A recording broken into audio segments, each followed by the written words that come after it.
E dessa passagem, sobre Deus ser pai, sobre cuidar dos passarinhos, para quem é artista agora, o que mais me chama a atenção é a forma como Cristo sempre utilizou da arte para expressar a beleza das coisas, né? Enquanto artista, isso sempre vai me chamar a atenção. Sempre vai me chamar a atenção o fato de Deus escolher usar a arte como um porta-voz ou como um portal para expressar a sua beleza, a sua verdade e comunicar o evangelho.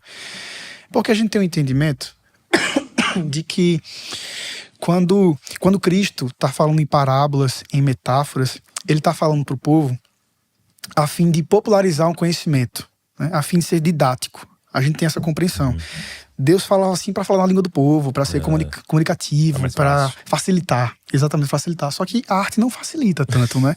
A gente vai ver que em alguns momentos os discípulos não entendiam as parábolas e falavam assim: você está querendo falar do quê? Vocês não entenderam. Então a arte, na voz de Cristo, ela tem um peso muito maior do que apenas facilitar o conhecimento. Ela tem o peso de preservar a integridade daquele conhecimento. Isso é muito bom. Porque quando você vai falar da eternidade, imagina que Deus, Cristo, é o verbo que se fez carne. A poesia começa daí. O verbo se faz carne. Ele poderia falar, o Deus desceu. E Jesus está na terra. Não é assim que ele fala. Porque isso não preserva a beleza da coisa, isso não cativa. Ele fala, o verbo se fez carne. Ele poderia falar para o mundo, por exemplo, que o reino dos céus é mais belo e mais valioso que todas as coisas que existem na terra. Só que isso não é justo com o céu. Essa frase não é justa com a beleza, o poder e a glória que tem no céu. Então ele fala, o reino dos céus é semelhante a um tesouro que um homem encontrou e foi em casa, vendeu tudo que tinha de mais valor e comprou o terreno onde esse tesouro estava. Essa é uma forma de garantir a integridade da beleza e da glória do céu.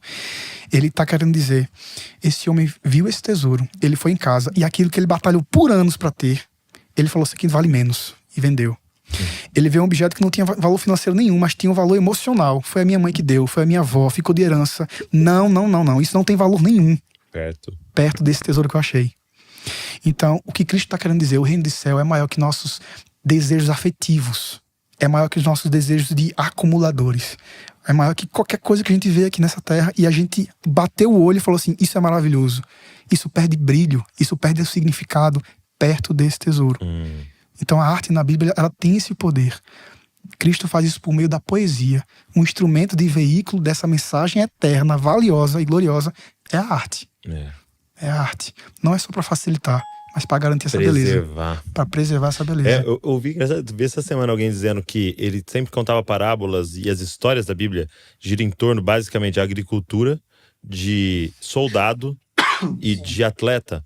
E se você for pensar, é o que vai ter em todas as nações, todos os povos, todas as culturas. Você vai ter agricultura, você vai ter exército e você vai ter atleta, né? E aí tem a ver com isso, né? De tipo deixar um texto eterno, né? Isso, deixar eterno. um texto preservado Isso. que você vai entender no Brasil em 2024, né? Isso. E assim, isso potencializa, dá mais força pro discurso, né?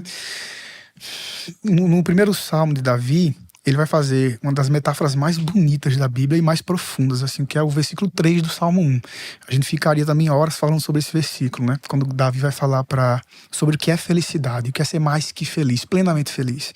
E ele diz que bem-aventurado não é aquele que segue o conselho dos ímpios, nem que se assenta com os escarnecedores, nem que se detém no caminho dos pecadores, mas aquele, versículo 2, que tem prazer na sua lei e que nela medita de dia e de noite. E aí o verso 3 é a coisa mais bela que existe nesse salmo. Porque ele é como uma árvore plantada junto às águas e no tempo certo dá o seu fruto.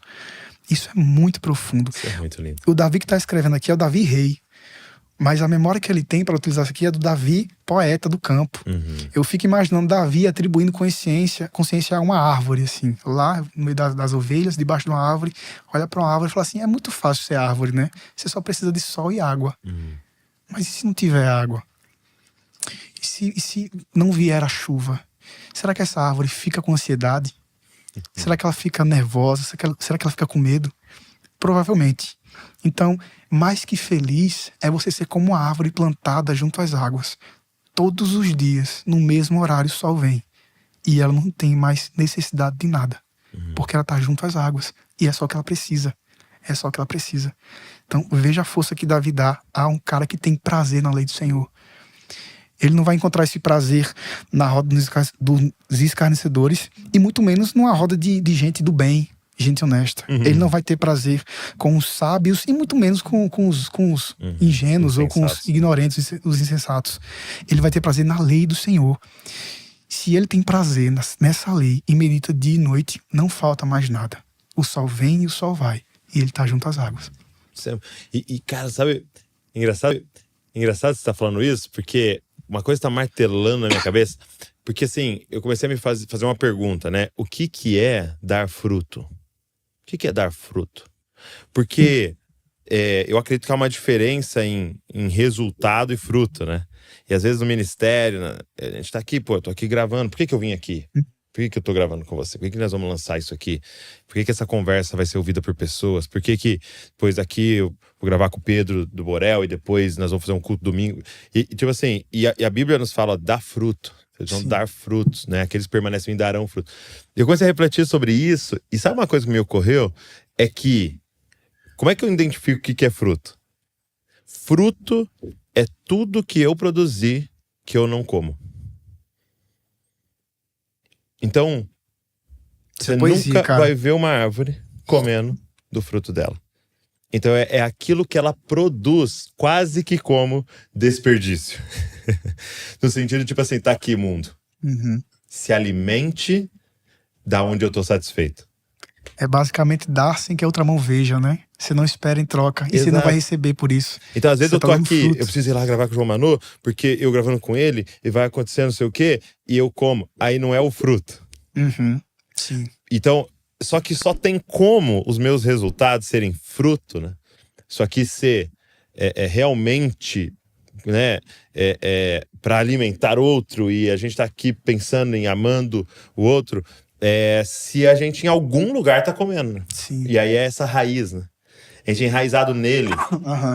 E satisfeito nele, satisfeito que meu nome tá escrito no livro da vida, né? Satisfeito que ele me escolheu, né? E tal. E aí tá satisfeito no evangelho, aí a gente pode dar fruta, né? Sim. Cara, eu lembrei agora de uma frase do Rubem Alves, né? Enquanto teólogo, há minhas discordâncias com ele, mas enquanto poeta, cara, ele disse que nós não podemos tentar ganhar tempo em momentos de prazer, como esse aqui que a gente tá. Eu tenho que acabar logo para daqui a pouco ter isso e aquilo outro. A gente não pode tentar ganhar tempo em tempos de prazer. Quando a gente tenta ganhar tempo em tempos de prazer, a gente estraga esse tempo. Então, tentando de alguma forma trazer para essa esfera do fruto, a gente não pode tentar receber quando dá esse fruto.